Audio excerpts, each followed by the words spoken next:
Psicólogos en el mundo real, un podcast de psicología para psicólogos con los pies en la tierra.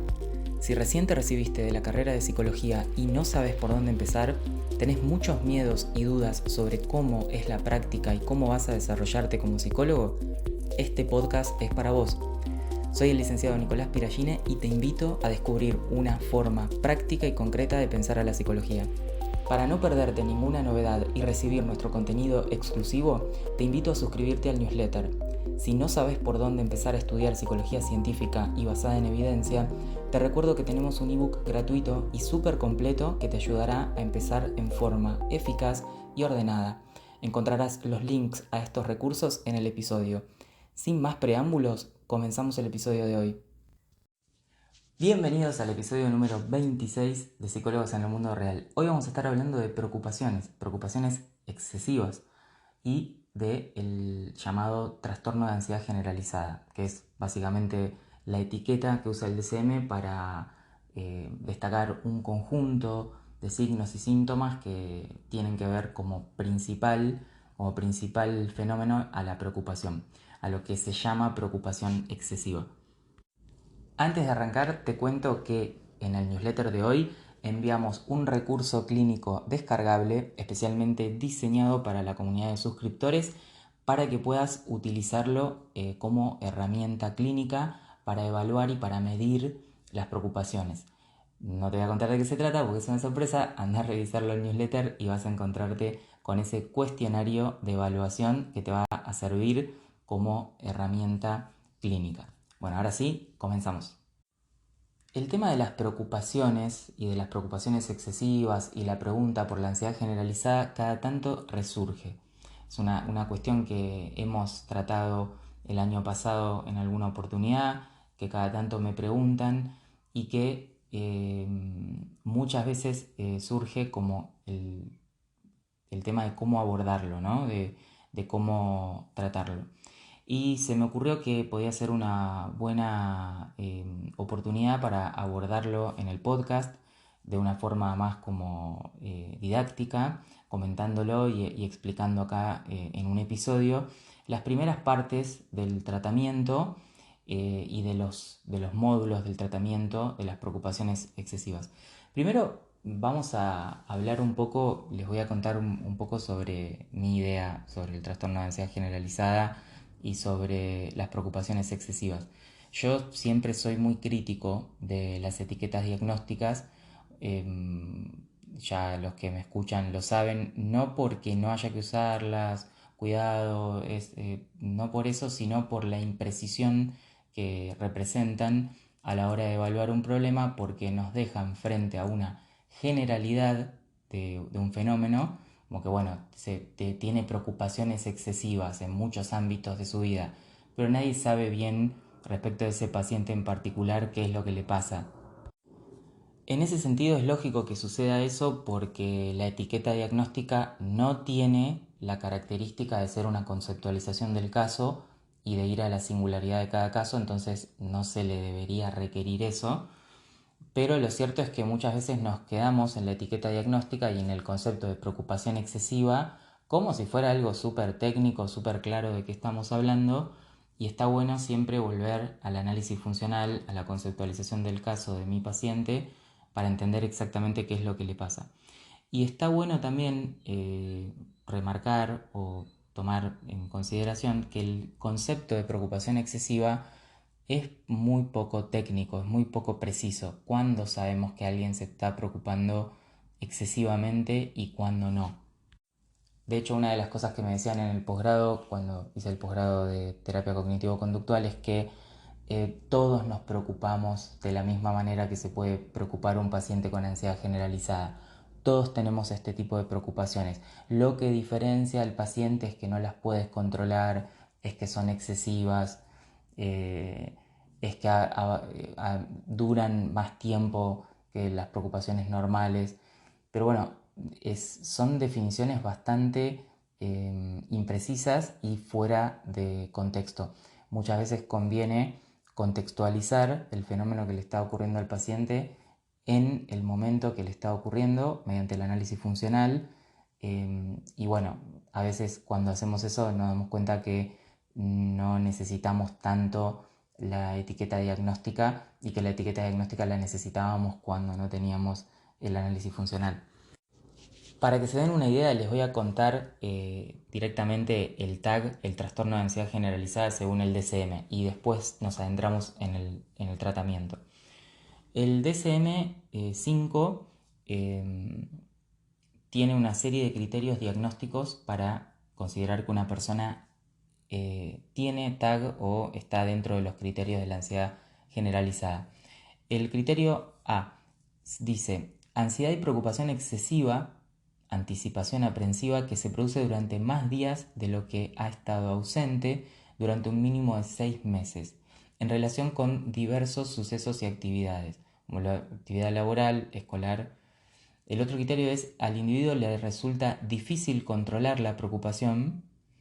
Y el otro criterio es la ansiedad y preocupación se asocian a 3 o más de los 6 síntomas siguientes: inquietud o sensación de estar atrapado con los nervios de punta, fácilmente fatigado, dificultad para concentrarse o quedarse con la mente en blanco, irritabilidad, tensión muscular, problemas de sueño como dificultades para dormirse o para continuar durmiendo.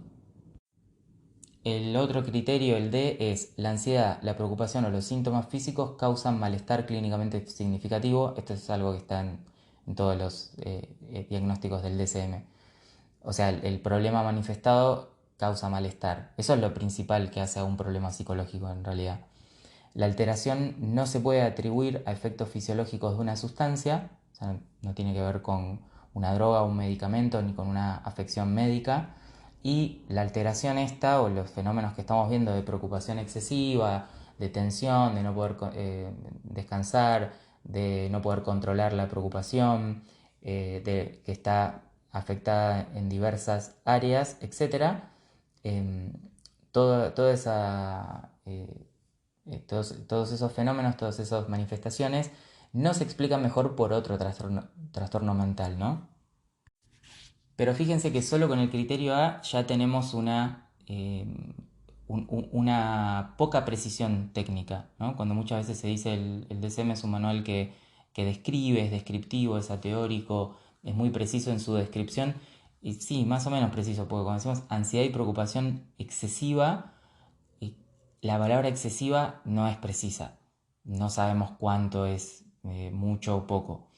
Después sí nos da como una serie de tiempos como para orientarnos. Dice que se produce durante más días de lo que ha estado ausente en un mínimo de 6 meses. O sea, el paciente no es que en esos 6 meses se preocupó una vez, sino que está presente muchos más días de los que no está presente la preocupación. El otro dato, el criterio B, que me parece interesante es el de la dificultad de controlar la preocupación. Ese sí es un criterio que me parece muy interesante porque habla mucho también, sí, está implícito, no está explicitado en el DSM, pero habla de las condiciones, es decir, del contexto en las cuales la preocupación aparece. A mi entender, por lo menos, eso es una de las cosas que hay que tener presente. Y ahí es donde nos meteríamos con todo lo que tiene que ver con la conceptualización del caso específica de mi paciente. Pero bueno, para decirlo de otra forma, así como muy sencilla, que a mí a veces me gusta ir a términos, y lo hago con mis alumnos también en el curso, a términos muy sencillos, que todo esto suena como todo muy técnico, muy serio, eh, muy así académico, pero lo cierto es que se está refiriendo a personas que se preocupan mucho sobre muchas cosas, mucho tiempo sin poder controlarlo. Básicamente es eso. La ansiedad generalizada o la preocupación excesiva o el TAG es preocupaciones muy fuertes, muy grandes de muchos ámbitos de la vida en relación a la economía, a la salud de mis familiares, a que pueda pasar algo, a que pueda haber un accidente, a que de distintas áreas, de distintas situaciones y que es de muy difícil control. Básicamente es eso. Bien, vamos a pensar un poco el tema del tratamiento entonces. Una cosa que me pasaba a mí cuando empecé a ejercer y me encontré con este fenómeno, con el fenómeno de la preocupación, que habría que analizarlo funcionalmente. Un día lo vamos a hacer un episodio especial donde analicemos algunos términos psicológicos que hablamos como conociéndolos así, como si supiéramos exactamente de qué se trata, los vamos a analizar funcionalmente. Pero una de las cosas que a mí me pasaba era que pensaba que no iba a ser fácil intervenir esto, llamado preocupación, o que no iba a ser posible. Si te pasa que sos terapeuta y venís atendiendo hace un tiempo o estás empezando, tal vez ya te encontraste con esta situación y te diste cuenta que las preocupaciones, cuando están presentes en un paciente, son un hueso duro de roer en la clínica, es una cosa difícil de tratar.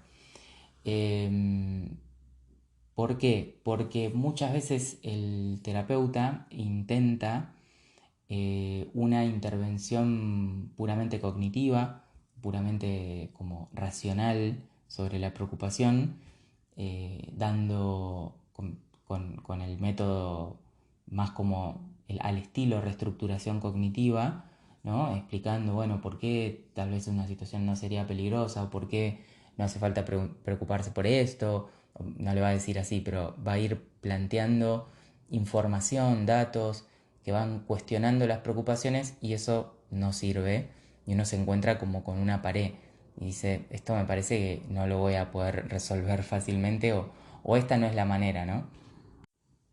Yo ahora les voy a contar los primeros pasos del módulo de tratamiento y si les interesa podemos hacer un siguiente episodio comentando la siguiente parte porque es bastante extenso. Por si a alguien le interesa saber en qué me voy a basar sobre esto que les voy a contar, es en un libro llamado Terapia Cognitivo-Conductual para la Ansiedad Generalizada, escrito por Michel Dugas y Melissa Rubichaud. Así que esa es la bibliografía, si se quiere, que estoy utilizando. Esto por si alguno quiere saber de dónde saco este tema.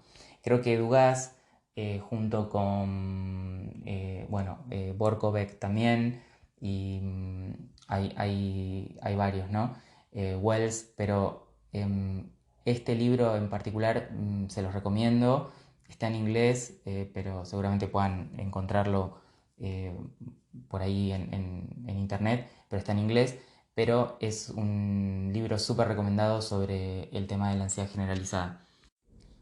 Bueno, y el primer paso del tratamiento y del esquema de tratamiento que está propuesto por estos autores, que la verdad que es el primer paso de todo tratamiento cognitivo-conductual o conductual, de todo tratamiento basado en evidencia, que es la psicoeducación. O sea, una de las primeras cosas que se hace cuando llega un paciente que tiene un problema es vos le tenés que explicar el problema sobre cómo entendemos nosotros el problema y cuál es el tratamiento que nosotros proponemos. Entonces, la idea en este primer módulo de tratamiento es explicarle al paciente en términos comprensibles lo que le ocurre, pero desde el modelo conceptual y teórico que nosotros tenemos. Al mismo tiempo le vamos a explicar cómo va a funcionar el tratamiento que le vamos a proponer. Una cosa que te va a ahorrar muchos años de malos entendidos o de dificultades, tener presente que nunca se puede intervenir antes de psicoeducar, que es un error que es bastante frecuente, empezar a tratar de hacer cosas antes de hablar y explicar el problema al paciente. Acá, en mi opinión, se puede hacer mención o no a la etiqueta diagnóstica. La etiqueta diagnóstica, ustedes saben que en algunos casos va a ser útil, para algunas personas les va a ser muy útil saberlo o entenderlo así, para otros puede llegar a ser contraproducente. Esto va a depender, por lo menos desde mi opinión lo estoy diciendo esto, ¿eh? Va a ser contraproducente, y mi experiencia clínica, va a ser contraproducente y otros va a ser medio irrelevante, o sea, no le van a dar bola, no se van a fijar tanto en ese tema. pero sí yo tengo que explicarle el problema. Eso es parte de un derecho que tiene el paciente también, a que vos le des un feedback de lo que le está ocurriendo. Después, si vas a usar la etiqueta en sí o no, pero vos desde tu perspectiva como psicólogo basado en evidencia, desde una perspectiva científica, le vas a explicar el problema. Sí vas a hablar seguramente de preocupación, de cómo todo eso funciona, de cómo todo eso se mantiene, de cuáles son las variables que la gatillan, de cómo el paciente está intentando controlar la preocupación y paradójicamente no la puede controlar, o sea, de cómo no está siendo útil ni eficaz las estrategias que el paciente está poniendo en marcha y cómo le están generando malestar. Básicamente eso es psicoeducar. O sea, es explicarle al paciente lo que le pasa y cuáles son las cosas que él hace sin darse cuenta que las hace, por supuesto, sin queriendo hacerlas o mantenerlas, pero que haciéndolas mantiene el problema. Entonces, cuando llegamos a un acuerdo sobre lo que está pasando, sobre el problema de la preocupación, sobre cómo funciona, sobre qué son las cosas que él está haciendo para mantener ese problema sin darse cuenta que las hace, podemos ya pasar más fácilmente a lo que sería el tratamiento, a la intervención, porque ya sabemos exactamente de qué estamos hablando y lo estamos entendiendo en ciertos términos y en cierto modelo conceptual. El segundo paso planteado por estos autores es lograr que el paciente pueda tener mayor conciencia de sus preocupaciones. Esto, por muy loco que pueda parecer, muchos pacientes no son conscientes de que se están preocupando cuando lo están haciendo. De hecho, muchas veces el proceso de la preocupación puede durar horas justamente por eso, porque como no me doy cuenta que me estoy preocupando y preocupando y preocupando, es muy difícil detener el proceso. Entonces, se suele destinar 3 veces al día para que los pacientes puedan dejar de hacer lo que están haciendo y tomen nota de cualquier preocupación que puedan estar experimentando en ese momento. Eso funcionaría más o menos como un discriminativo, esos 3 veces al día acordado con el terapeuta, para poder hacer como un stop y ver si hay alguna preocupación en ese momento. Además, otra cosa que se hace en este segundo paso es poder separar las preocupaciones, por un lado, de los problemas reales y actuales. Entonces, por un lado van a estar las situaciones hipotéticas, preocupaciones hipotéticas, y por otro lado van a estar los problemas reales. Es decir, hay algunas de las cosas que el paciente se plantea que no están ocurriendo, que la verdad es que es el 90% o 99% de los casos, pero en otra ocasión puede ser que esté manifestando un problema real que está ocurriendo y que eso lo vamos a encarar de otra forma.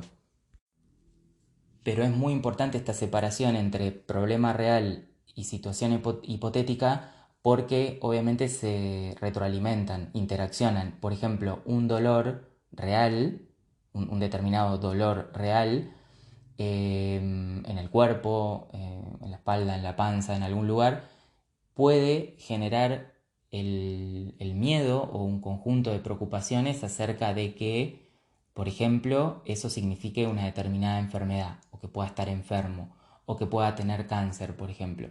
Entonces ahí hay un momento en el cual es muy importante empezar a separar el dolor real y efectivo que está en el cuerpo, que es un estímulo real interno del cuerpo, y luego lo que se desprende de ese dolor, que son una serie de situaciones hipotéticas, preocupaciones acerca de qué puede ser ese dolor, de que estoy enfermo, de que puede ser cáncer, de que me dijeron, de que leí, y empezar a investigar en redes, ¿sí?